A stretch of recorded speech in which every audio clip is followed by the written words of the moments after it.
Astrologer Ramakrishna Ghosh. আমার এই channel অর্থাৎ অ্যাস্ট্রোলজার রামকৃষ্ণ ঘোষ চ্যানেলের পক্ষ থেকে জানাই আপনাদের সকলকেই স্বাগত।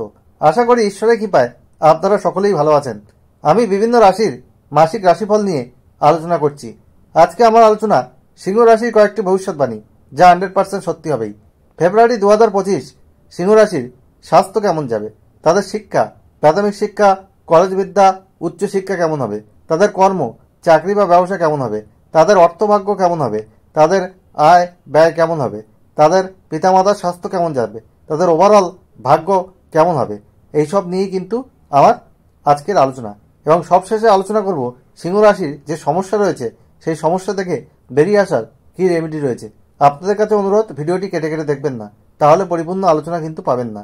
ভালো লাগলে অবশ্যই ভিডিওটিতে লাইক, কমেন্ট, শেয়ার করে সবাইকে দেখার সুযোগ করে দেবেন। বেল আইকনে প্রেস করে রাখবেন যাতে নতুন ভিডিও আপলোড হওয়ার সাথে সাথে আপনাদের কাছে নোটিফিকেশন পৌঁছায়, এবং চ্যানেলটি অবশ্যই সাবস্ক্রাইব করে রাখবেন। যাই হোক, এই সিংহ রাশি কিন্তু কালপুরুষের পঞ্চম রাশি। এই রাশির অধিপতি গ্রহ রবি। এদের মধ্যে একটা রাজকীয় চালচলন থাকে এবং এরা ভালো মানুষের সাথে মিশতে ভালোবাসে এবং এরা খুব রুচিসম্মত হয় এবং এরা কিন্তু নিজের মতকে বেশি গুরুত্ব দেয় এবং এরা কিন্তু কর্তৃত্বপরায়ণ হয়, জেদি হয়। যাই হোক, এই সিংহ রাশির গোচর ফল বলবো ফেব্রুয়ারি 2025 সাপেক্ষে। সিংহ রাশির ষষ্ঠে অবস্থান করবে রাশির অধিপতি রবি এবং দ্বিতীয়পতি বুধ। 11ই ফেব্রুয়ারি কিন্তু বুধ এদের সপ্তমে গোচর করবে, আর 12ই ফেব্রুয়ারি রবি এদের সপ্তমে গোচর করবে। সপ্তমে রয়েছে ষষ্ঠ ও সপ্তমপতি শনি, যেটা মার্চ মাস পর্যন্ত থাকবে। মার্চ মাসের পর থেকে কিন্তু সিংহ রাশির শনির ঢাইয়া শুরু হবে। আর আপনাদের রয়েছে অষ্টমে শুক্র তুঙ্গস্থ হয়ে, যে আপনাদের রাশির দশমপতি এবং তৃতীয়পতি। সেখানে রাহু রয়েছে আপনাদের অষ্টমে এবং দ্বিতীয় রয়েছে কেতু, এবং আপনাদের রাশির একাদশে চতুর্থ ও দশমপতি নবমপতি মঙ্গল কিন্তু রয়েছে বক্রী হয়ে। 24 ফেব্রুয়ারি সেই মঙ্গল কিন্তু মার্গী হবে। এইরকম গ্রহ অবস্থান, এবং বৃহস্পতি রয়েছে আপনাদের পঞ্চমপতি এবং অষ্টমপতি, সে কিন্তু দশমে। যাই হোক, আমি মূল আলোচনায় যাব। তাহলে প্রথমে আমি স্বাস্থ্য নিয়ে আসছি। হেলথ ইজ ওয়েলথ, অর্থাৎ স্বাস্থ্যই সম্পদ। স্বাস্থ্য যদি ভালো না থাকে আমাদের কনসেন্ট্রেশন কিন্তু কমে যায়, সাকসেস রেট কমে আসে। তাহলে আপনাদের রাশির অধিপতি সে কিন্তু প্রথমে থাকছে আপনাদের রাশির ষষ্ঠে, তারপরে সপ্তমে শনি যুক্ত হচ্ছে। রবি শনির বিষ দোষ কিন্তু তৈরি হচ্ছে। স্বাস্থ্যের জায়গায় কিন্তু মাঝারি বলবো, খুব ভালো বলবো না। আপনাদের যাদের হৃদরোগ রয়েছে তাদের সাবধানতা অবলম্বন করা দরকার।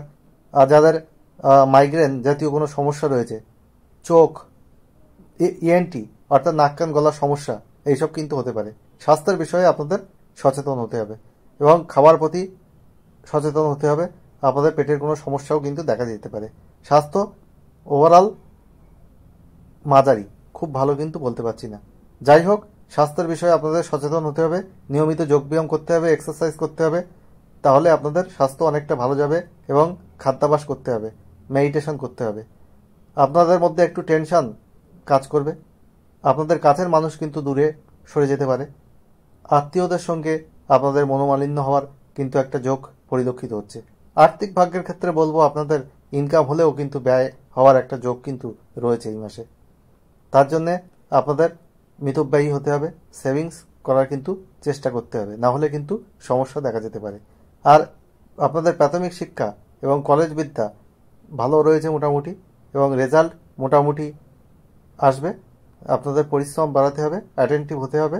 বিদ্যার জায়গায় তেমন কোনো সমস্যা কিন্তু নেই, এবং আপনাদের উচ্চশিক্ষারও কিন্তু যোগ রয়েছে। বাড়ি থেকে দূরে গিয়ে পড়াশুনো করারও কিন্তু যোগ পরিলক্ষিত হচ্ছে। তবে আপনাদের অ্যাটেন্টিভ হতে হবে, না হলে সমস্যা একটু আসতে পারে। সেই রকম যোগও কিন্তু রয়েছে। আপনাদের মায়ের স্বাস্থ্যহানির কিন্তু যোগ রয়েছে। মায়ের কোনো শারীরিক প্রবলেম হলে ডক্টরের ট্রিটমেন্ট নেবেন, এবং মাসের মধ্যভাগ থেকে পিতার শারীরিক জায়গায় সমস্যা কিন্তু দেখা যেতে পারে, সে বিষয়ে আপনাদের খেয়াল রাখতে হবে। আর আপনাদের প্রেম সম্পর্ক মোটামুটি ভালো রয়েছে, কিন্তু আত্মীয় স্বজনের কারণে আপনাদের মধ্যে একটা দূরত্ব কিন্তু তৈরি হতে পারে। প্রেমের বিষয়ে আপনাদের খেয়াল রাখতে হবে। এমনিতে আপনারা একটা রোমান্টিক লাইফ কিন্তু লিড করতে পারবেন এই ফেব্রুয়ারি 2025-এ।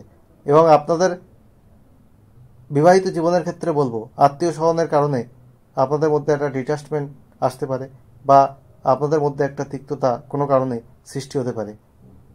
এনিহাও আপনাদের পার্টনারকে নিয়ে কিন্তু একটা ডিসস্যাটিসফ্যাকশন আসার যোগ মাসের মধ্যভাগ থেকে কিন্তু দেখা যাচ্ছে। তাই একে অপরকে আন্ডারস্ট্যান্ডিং করে চলতে হবে, কম্প্রোমাইজ করে চলতে হবে। ছোটোখাটো ট্যুর ট্রাভেল করতে পারেন এবং একে অপরকে বুঝতে হবে, মর্যাদা দিতে হবে এবং গুরুত্ব দিতে হবে। তবেই কিন্তু আপনাদের প্রেম বা বিবাহিত জীবন ভালো হওয়া সম্ভব। না হলে বিবাহিত জীবনে কিন্তু বিষময় একটা সম্পর্ক গড়ে ওঠার কিন্তু যোগ রয়েছে এই ফেব্রুয়ারি 2025-এ। এটা আপনাদের কিন্তু খেয়াল রাখতে হবে। আপনারা যতটা সতর্ক থাকতে পারবেন ততটাই কিন্তু আপনাদের জন্য মঙ্গলজনক।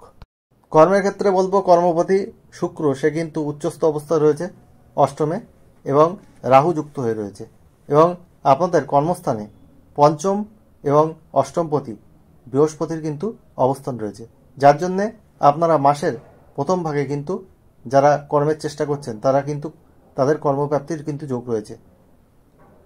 12ই ফেব্রুয়ারি পর থেকে রবি আপনাদের ষষ্ঠ থেকে সপ্তমে শনির সঙ্গে যুক্ত হচ্ছে।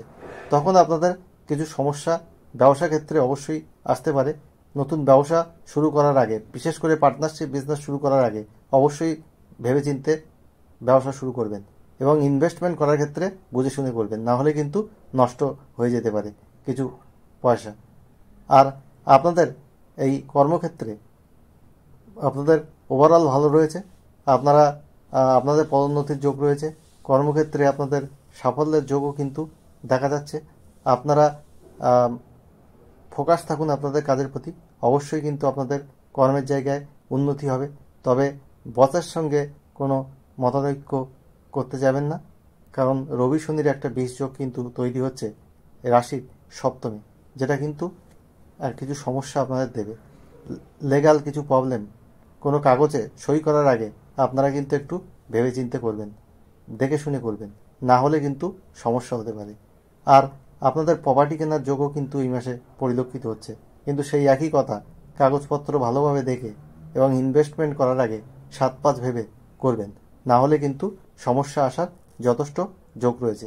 আর আপনাদের ভাগ্যপতি একাদশে বকরি আছে, যার জন্যে ভাগ্যের পূর্ণ সাপোর্ট কিন্তু আপনারা পাবেন না। ভাগ্যের ক্ষেত্রে কিছু বাধা কিন্তু আপনাদের দেখা যাবে। রাজকীয় জীবন আপনারা পছন্দ করেন, সেই এক্সপেক্টেড ফল সব ক্ষেত্রে আপনাদের নাও আসতে পারে, কারণ 24শে ফেব্রুয়ারি পর্যন্ত মঙ্গল কিন্তু বক্রি থাকছে। তারপরে দ্বাদশে আপনাদের মঙ্গল অবস্থান করবে। সুতরাং আপনাদের ভাগ্যের সাপোর্ট আপনারা পূর্ণমাত্রায় নাও পেতে পারেন। আর একটা যেটা আপনাদের দেখা যাচ্ছে, আপনারা অনেক প্রতিদ্বন্দ্বিতা আপনাদের ব্যবসার ক্ষেত্রে বা কর্মের ক্ষেত্রে একটা চলে আসবে, কিন্তু অনেক কম্পিট কিন্তু আপনাদের করতে হবে। সেক্ষেত্রে এই জিনিসটা আপনাদের খেয়াল রাখতে হবে। আর আপনাদের নিজের প্রতি ফোকাস থাকতে হবে। আর আপনারা একটু উদ্যমী হয়ে উঠুন, একটু অলসতা ত্যাগ করুন, তাহলে কিন্তু আপনাদের জীবন আরও সাফল্যের দিকে এগোবে। আর আপনাদের যে সমস্যা রয়েছে সেই সমস্যা থেকে বেরিয়ে আসার কী রেমেডি রয়েছে সেটা আমি আলোচনা করব। তার আগে বলি, আমি ওয়েল কোয়ালিফাইড অ্যাস্ট্রোলজার, আমি ইঞ্জিনিয়ারিংয়ে পিএইচডি, আমি ইঞ্জিনিয়ারিং কলেজের অধ্যাপক, আমি মাল্টিপল প্রফেশনের সঙ্গে যুক্ত। অ্যাস্ট্রোলজি আমার নেশা, পেশা। এই পেশাকে আমি সততার মাধ্যমে এগিয়ে নিয়ে যাচ্ছি। আর আমি একজন লিরিসিস্ট। আমার জ্ঞানের চ্যানেলের লিঙ্ক এর সঙ্গে দেওয়া আছে। আমার প্রোফাইল আপনারা খুলে দেখে নিতে পারেন, গুগলে সার্চ করেও আমার প্রোফাইল দেখে নিতে পারেন, কোনো অসুবিধা নেই। যাই হোক, একটা question date of birth time place দিয়ে আমার কাছে করতে পারেন। ফার্স্ট কাম ফার্স্ট সার্ভ পেজে আমি কিন্তু রেসপন্স করে দেবো, তাড়াহুড়ো করলে হবে না। তবে আপনারা আমার থেকে ফুল হরোস্কোপ করিয়ে নিতে পারেন। অন্য অ্যাস্ট্রোলজার যা ভিজিট নেয় তার 5 ভাগের 1 ভাগ ভিজিটে এই সার্ভিস প্রোভাইড করি এবং সফটওয়্যার থেকে প্রিন্টেড রিপোর্ট কিন্তু আমি দিই না, হাতে ডিটেল অ্যানালিসিস করে আমি এই সার্ভিস প্রোভাইড করি, যার জন্য একটু সময় লাগে হয়তো, কিন্তু সততার মাধ্যমে যদি হরোস্কোপ করাতে চান আমার সাথে যোগাযোগ করতে পারেন। যাই হোক, আপনাদের কি রেমেডি করতে হবে, আপনারা প্রতিদিন হনুমান চল্লিশা পাঠ করুন, তাহলে আপনারা সুফল পাবেন। এবং প্রতি মঙ্গলবার বা শনিবার আপনারা নিরামিষ আহার করুন, তাহলে সুফল পাবেন। আর মঙ্গলের বীজ মন্ত্র প্রতিদিন পাঠ করুন 9 বার। ওং ক্রাং ক্রিং ক্রোম স বোমায় নমঃ। আর আপনারা অবশ্যই বুধের বীজ মন্ত্র পাঠ করুন প্রতিদিন 5 বার। ওং ব্রাম ব্রিম ব্রোম স বুধাহ নমঃ। আর প্রতিদিন সূর্য প্রণাম করুন সূর্য মন্ত্র সহযোগে 7 বার স্নানের পর। আর যদি তামার ঘটিতে জল নিয়ে করতে পারেন আরও ভালো, এবং জলটা সূর্য প্রণাম করার পরে কোনো গাছের গোড়ায়, তুলসী গাছ বা কলা গাছের গোড়ায় ফেলে দেবেন। সুফল অবশ্যই পাবেন। এবং আপনারা যে রঙগুলো বেশি ব্যবহার করবেন, লাল, গোলাপি, নীল আকাশি রং বর্জন করবেন, কম ব্যবহার করবেন। হলুদ, সোনালি এইসব রং ব্যবহার করতে পারেন। এবং আপনারা অবশ্যই সবুজ কালারটা কম ব্যবহার করবেন। কালো, ধূসর রং কম ব্যবহার করবেন। সাদা রং ব্যবহার করতে পারেন। তা আপনাদের সফলতা অনেক বাড়বে। এইগুলো করুন। আর কিছু অসুবিধা থাকা সত্ত্বেও ফেব্রুয়ারি 2025 সব সিংহ রাশি মানুষের জীবন সুখ সমৃদ্ধি আনন্দে ভরে উঠুক, ঈশ্বরের কাছে এই প্রার্থনা করে আজ এখানে শেষ করছি। আপনারা সবাই ভালো থাকুন। আবার খুব তাড়াতাড়ি নতুন আলোচনা নিয়ে আমি আপনাদের সামনে হাজির হব।